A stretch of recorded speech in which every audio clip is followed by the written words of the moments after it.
Good morning, my dear students. My name is Rahman. Welcome to e-commerce zone. Today I am going to teach you one of the most important topics in English grammar और ये आपका रहा voice. Already मैं voice पढ़ा रहा हूँ, देख सकते हैं ये आपका टॉपिक है voice. Today I am going to teach you third part. आज मैं थर्ड पार्ट पढ़ाने वाला हूँ। इससे पहले मैं आपको बताना चाहता हूँ, काइंडली ई-कॉमर्स जोन जो हमारा चैनल है इसको लाइक करें, सब्सक्राइब करें और प्रेस द बेल आइकन और ज़्यादा से ज़्यादा शेयर करें, जैसे इंस्टाग्राम, फेसबुक, टेलीग्राम।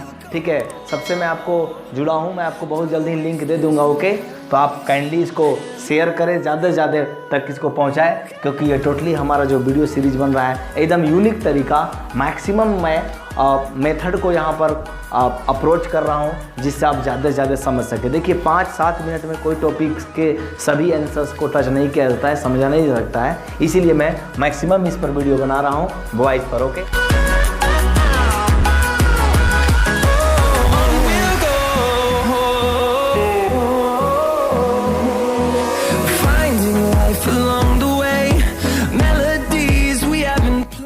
तो ऑलरेडी मैं पढ़ा रहा था प्रेजेंट इंडेफिनिट टेंस। ऑलरेडी मैं बता चुका हूँ कि सबसे पहले हमारा टेंस मैं देखूंगा, उसके बाद मॉडल वर्ब देखूंगा, उसके बाद मिसलेनियस हम लोग देखेंगे। तो कम से कम 15 से 20 अगर पार्ट बन जाता है तो आपका इससे एक भी फालतू आपका कोई भी सवाल क्वेश्चन नहीं पूछे जाएंगे कोई भी कंपटीशन एग्जाम में, या फिर आप स्पोकन में भी बोलते हैं तो इससे ज़्यादा कोई यूज नहीं होगा। Now today this is the present indefinite tense structure. या ध्यान दीजिएगा, यहाँ पर ये जो मैं यहाँ से यहाँ तक लिखा हूँ, याद रखिएगा ये एक्टिव वॉइस है, ए भी का माने एक्टिव वॉइस है। और ये जो मैं लिखा हूँ ये पार्ट माने पार्ट 2 नहीं है, आउट ऑफ स्पेस करके मैं लिखा हूँ, ये पैसिव वॉइस है, इसको बोलते हैं पीवी। लेकिन इसमें क्वेश्चंस ये है कि एक्टिव और पैसिव वॉइस का ये स्ट्रक्चर है। तो सर आप बोलिएगा रहमान सर क्या फ़ायदा है? बिल्कुल मैं बता रहा हूँ क्या फ़ायदा है। देखिए, अगर आपका इस तरह का रहेगा स्ट्रक्चर तो ये एक्टिव वॉइस होगा, ये अफर्मेटिव सेंटेंस। याद रखिएगा, मैं 6 दूना 12 सेंटेंस यहाँ पर किया हूँ, अफर्मेटिव सेंटेंस होगा, और ये पैसिव वॉइस का अफर्मेटिव सेंटेंस होगा। तो इसमें जो ऑब्जेक्ट जो ब्रैकेट में लिखा हुआ है इसको देखकर कंफ्यूज ना हो, ये ऑब्जेक्ट जो होता है ना, ये वाला होता है जो यहाँ सब्जेक्ट बनता है। ओके, आपको मैं बताया था इस तरह से करके SVO और यहाँ पर OVS, ये देखिए इस तरह से इंटरचेंज होता है। ओके, मैं बताया था, तो ये चीज़ आपको ध्यान देना है। उसके बाद अगर प्रेजेंट इंडेफिनिट रहेगा तो अफर्मेटिव में EJMR लगेगा। V3 आपको मैं बताया था, ये पहचान है, EJMR प्लस V3 अगर रहेगा तो प्रेजेंट इंडेफिनिट टेंस होगा। 2 सेकंड में आप पहचान सकते हैं। और बाई कहीं कहीं रहता भी है और कहीं कहीं नहीं भी रहता है, और यहाँ पर ऑब्जेक्ट है नहीं सब्जेक्ट है। अब मैं इस आधार पर यहाँ पर मैं एक जो है सेंटेंस लेता हूँ, आपका उदाहरण मैं इजी लिखता हूँ। देखिए, जैसे मैं बहुत ही सिंपल सेंटेंस लिया, मैंने बोला कि यहाँ पर प्लक्स अ फ्लावर। ओके, यहाँ पर हो गया, यह आपका एक्टिव वॉइस हो गया। ओके, अब हम यहाँ पर मैं इसका अगर पैसिव वॉइस बनाऊंगा तो क्या होगा, पैसिव वॉइस बनाऊंगा तो क्या होगा। तो यहाँ पर आपको छांटना है, देखना है क्या कि सो नाउ यहाँ पर मैं सी प्लक्स मैं बोला हूँ, लेकिन मैं लिखा हूँ प्लक, तो यहाँ पर एस लगा देंगे, अ फ्लावर। अब ध्यान देंगे, इसमें क्या करेंगे हम, इसमें 1 मिनट, इसमें हम क्या करेंगे कि आपका ये जो है आपका अ फ्लावर जो है ये ऑब्जेक्ट है। क्या है? ये ऑब्जेक्ट है। अब मैं पहले इसको रखता हूँ अ फ्लावर। ओके, यहाँ पर मैं रखता हूँ अ फ्लावर। अब देखिए ये प्लक्स है, तो आप देखिए ए फ्लावर के अनुसार EJMR क्या लगेगा, तो यहाँ पर ईज लगेगा, ईज। उसके बाद प्लग का V3 क्या होता है, प्लग्ड। क्या होता है? प्लग्ड। याद रखिएगा V2 और V3 बराबर होता है प्लग। उसके बाद बाई दे देंगे और सी का क्या हो जाएगा, हर हो जाएगा। तो ये इस तरह से ये अफर्मेटिव सेंटेंस का ये एग्जाम्पल हुआ। ये आपका अफर्मेटिव आपका सेंटेंस है। ओके, SENTENC सेंटेंस, ये अफर्मेटिव सेंटेंस है। समझ में आ रहा है ना? अगर कोई भी प्रॉब्लम है तो आप कमेंट बॉक्स पर कीजिए, मैं 12 घंटे के अंदर within 12 hours I will respond you by hook और बाय क्रूक। नाउ नेक्स्ट, यहाँ पर आप ध्यान देंगे माय डियर स्टूडेंट्स, मैं इसका अगर ध्यान देता हूँ सी, या मतलब सब्जेक्ट प्लस डू या does plus not plus verb 1, ये प्लस ऑब्जेक्ट, ये क्या रहेगा, एक्टिव वॉइस में रहेगा। क्या रहेगा, ये एक्टिव वॉइस है। ओके, ये ए भी हो गया, और ये क्या हो जाएगा आपका पैसिव वॉइस होगा। तो subject plus EJMR plus note plus V3 plus by plus object हो जाएगा। तो अगर मैं इसका उदाहरण लेता हूँ, ठीक है, दूसरा मैं उदाहरण लूंगा, कोई दिक्कत नहीं है। यहाँ मैं लिखता हूँ दे मैं बोलता हूँ, देख साथ डू लगता है, दे डू नॉट लिखता हूँ, राइट एन एप्लीकेशंस में कर देता हूँ, द लेटर्स में कर देता हूँ, सबसे बढ़िया रहेगा the letters. Okay, they do not right the letters, getting me. अब देखिए इसमें क्या है, इसमें हमको फिर आपको ऑप्ट करना है यानी सिलेक्ट करना है। ये आपका ऑब्जेक्ट हो गया, यहाँ से यहाँ तक आपका वर्ब है और ये आपका सब्जेक्ट हो गया। तो मैंने आपको रिवर्स करने बोला है। कोई भी क्वेश्चंस होता है या कोई भी सेंटेंस रहता है, आप जल्दी प्लीज हड़बड़ाइए नहीं, हेजिटेट मत कीजिए। सबसे पहले छांटना सीखिए कौन क्या है, पहले देखिए, क्लासीफाई कीजिए। ये ऑब्जेक्ट यहाँ पर आता है, आप जानते हैं पैसिव वॉइस में, तो यहाँ पर द लेटर्स हो जाएगा, द लेटर्स। उसके बाद डू नॉट लगा हुआ है, तो द लेटर्स के अनुसार क्या ये सिंगुलर नाउन है कि प्लूरल, तो आप बोलेंगे सर प्लूरल है तो आर लगेगा, तो द लेटर्स आर। उसके बाद क्या होगा, नोट यहाँ लगा हुआ है, नोट, चूंकि ये नेगेटिव सेंटेंस है, अफर्मेटिव का ही नेगेटिव है, असेटिव का नेगेटिव है ये, नोट। उसके बाद राइट का क्या होता है, रिटेन। ओके, बाई क्या हो जाएगा, दे का क्या होगा, देम। ओके, तो ये आपका फुल स्टॉप हो जाएगा। ये आपका ये अफर्मेटिव है और ये आपका नेगेटिव है। ओके, ये आपका नेगेटिव सेंटेंस है, याद रखिएगा। अब देखिए माय डियर स्टूडेंट्स, इस आपको मैं क्वेश्चन नंबर 3 यानी पार्ट 3, तो देखिए ऐसे में क्या फ़ायदा होता है। पहला आपका अगर एरर डिटेक्शन में आएगा या एरर फाइंडिंग में आएगा, तो अगर इस स्थिति में लिखा रहेगा तो ये सेंटेंस जो है एक्टिव वॉइस में है, और अगर इस स्थिति में लिखा रहेगा तो पैसिव वॉइस में है। हो सकता है कि बाई ना दे या हो सकता है V3 ना दे, तो आप बोल सकते हैं कि सर ये गलत है। याद रखिएगा, the letters are not written by them. इसका हिंदी होता है वे लोग पत्र चिट्ठियाँ नहीं लिखते हैं, और इसका हिंदी होता है चिट्ठियाँ उन लोगों के द्वारा नहीं लिखी जाती है। ओके, नाउ नेक्स्ट, यहाँ पर डू डज कोई भी लगा देंगे।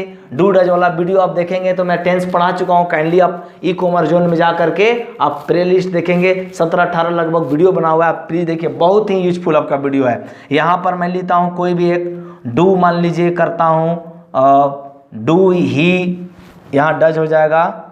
एक मिनट, यहाँ पर मैं अगर डू करता हूँ, डू किस नहीं बनाता हूँ, do you. Okay, do you, यहाँ पर होगा रीड NOVL नोबेल। ओके, यहाँ पर क्वेश्चन मार्क हो जाएगा। ओके, तो अगर हमारा ये क्या आप एक नोवेल पढ़ते हैं, तो यहाँ पर फिर हम स्ट्राइक आउट करेंगे। ये आपका ऑब्जेक्ट है, ये आपका सब्जेक्ट है, ये आपका वर्ब, मेन वर्ब है, और ये आपका हेल्पिंग वर्ब है। ओके, तो अब इसको हम बनाएंगे तो क्या बनेगा, इसका पैसिव, यहाँ आउट ऑफ स्पेस कर देंगे तो पैसिव क्या बनेगा। देखिए डू का यहाँ पर क्या होगा, या तो आपको मैं बताया हूँ, यहाँ स्ट्रक्चर भी लिखा हूँ, देखिए पैसिव वॉइस का EJMR plus subject plus V3 plus by plus subject plus question mark. सिर्फ इसको देख के अगर ये पे आ याद रहेगा तो ये आपका कोई दिक्कत नहीं है, ठीक है।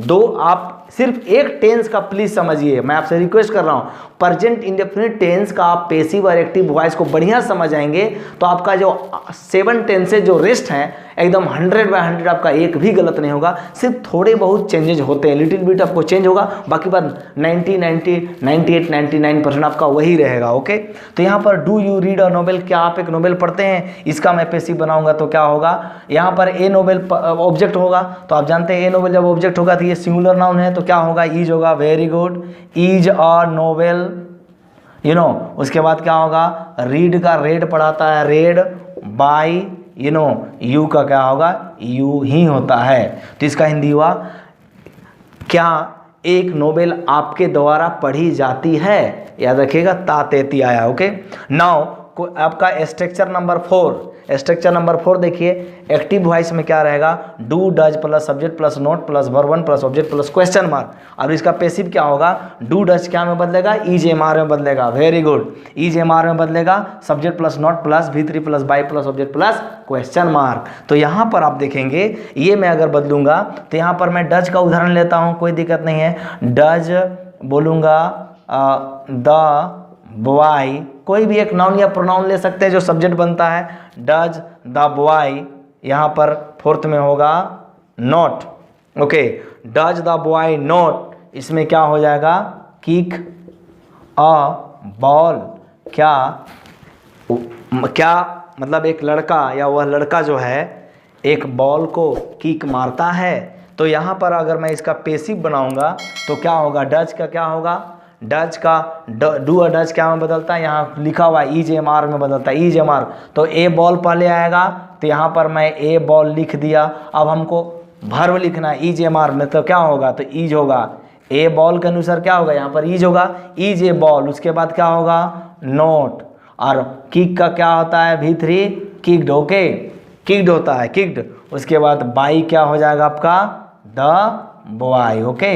ये आपका क्वेश्चन मार्क हो जाएगा। इसका हिंदी क्या हुआ, क्या एक बॉल को वह लड़का किक मारता है, ये हो गया। नाउ आप आइए स्ट्रक्चर नंबर 5 में, जो यहाँ पर does the boy not kick A ball, अगर मैं इसका पैसिव बनाऊंगा तो क्या होगा, is a ball not kicked by the boy का मतलब, कहने का मतलब हुआ क्या एक बॉल को वह लड़का किक नहीं मारता है। यहाँ पर नहीं यूज करना है, याद रखिएगा, ये नोट लगा हुआ है, ओके, ये आपका नोट लगा हुआ है, तो नहीं आपको बोलना है। तो ये नेगेटिव है, ये इंट्रोगेटिव नेगेटिव है। नाउ क्वेश्चन नंबर आप देखिए स्ट्रक्चर नंबर 5 में आते हैं, WH।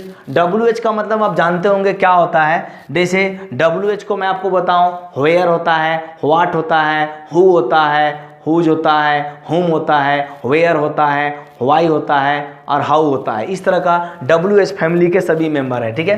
तो आपको 5th में क्या करना है, ऐसे तो इसका स्ट्रक्चर बहुत ईजी है।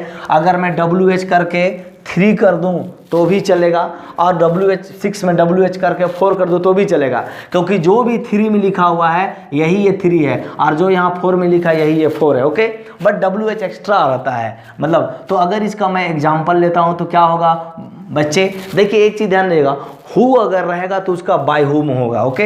यहाँ पर मैं लिख देता हूँ, अगर हु रहेगा, देखिए अगर हु रहेगा तो ये बाय हुम में बदल जाएगा, याद रखिएगा, इसको लिख लीजिएगा।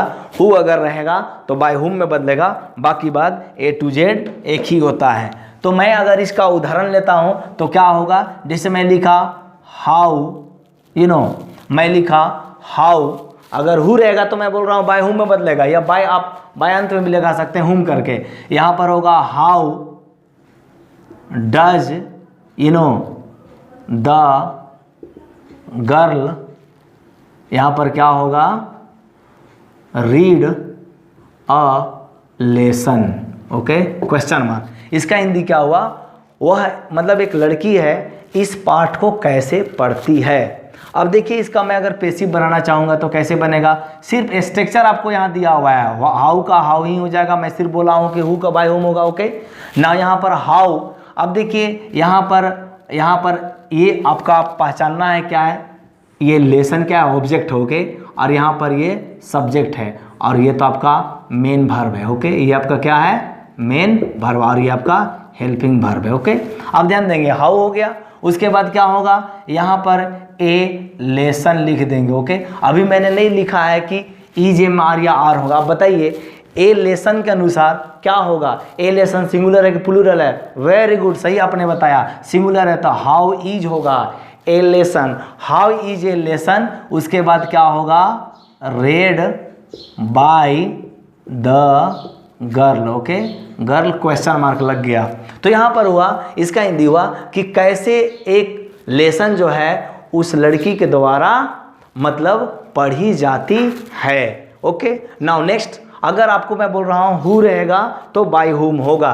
जैसे अगर मैं बोलता हूँ कि मैं यहाँ पर बोलता हूँ कि हु वाला कोई भी एग्जाम्पल, चूँकि यहाँ पर जगह नहीं है लेकिन मैं आपको ओरली बताता हूँ।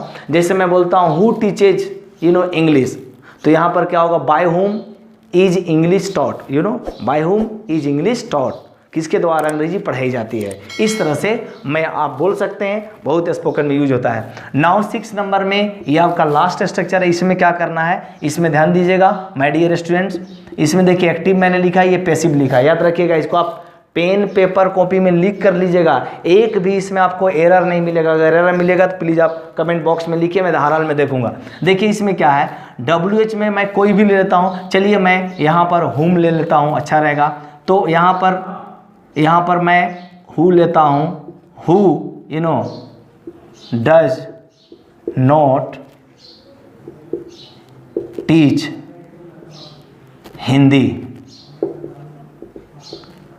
Hindi, okay, who does not teach Hindi, okay, तो यहाँ पर इसका क्या हो जाएगा, इसका पैसिव बनाएंगे तो क्या हो जाएगा, by whom you know is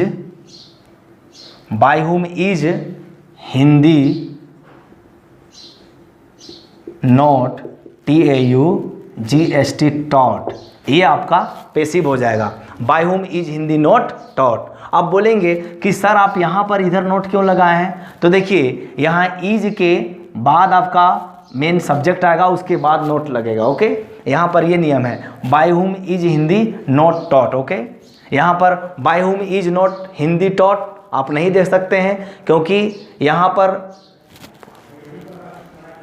who does not teach Hindi, आपको हिंदी नहीं पढ़ाए, मैंने कौन नहीं पढ़ाता, मतलब नहीं पढ़ाया जाता है इस तरह से। तो यहाँ पर हुआ किनके द्वारा हिंदी नहीं पढ़ाई जाती है। ओके, तो उम्मीद करते हैं कि आपको ये समझ में होगा। मैं कोशिश किया हूँ कि अलग अलग लेने का। अब देखिए आपके लिए एक बहुत ही अच्छा आपका होमवर्क दिया हुआ है, ये देखिए होमवर्क क्या है, सेलेक्ट राइट ऑप्शन, सही ऑप्शन को आपको चुनना है।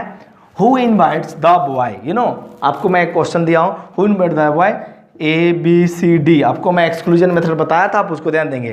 फर्स्ट में क्या बोलता है, by whom is the boy invited, second by whom was the boy invited, you know who is invited the boy, by whom is the boy inviting.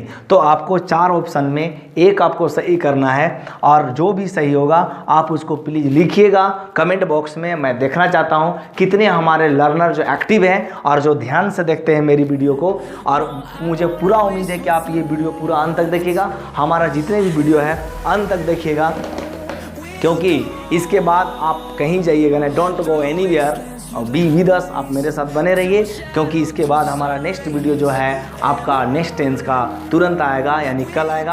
आप इसके लिए टेंशन मत लीजिए, और हमारा ई-कॉमर्स जोन को लाइक करें, सब्सक्राइब करें, और ज़्यादा से ज़्यादा हो सके शेयर करें। आप मेरा वीडियो को पूरा देखें, उसके लिए thank you very much. Have a great day.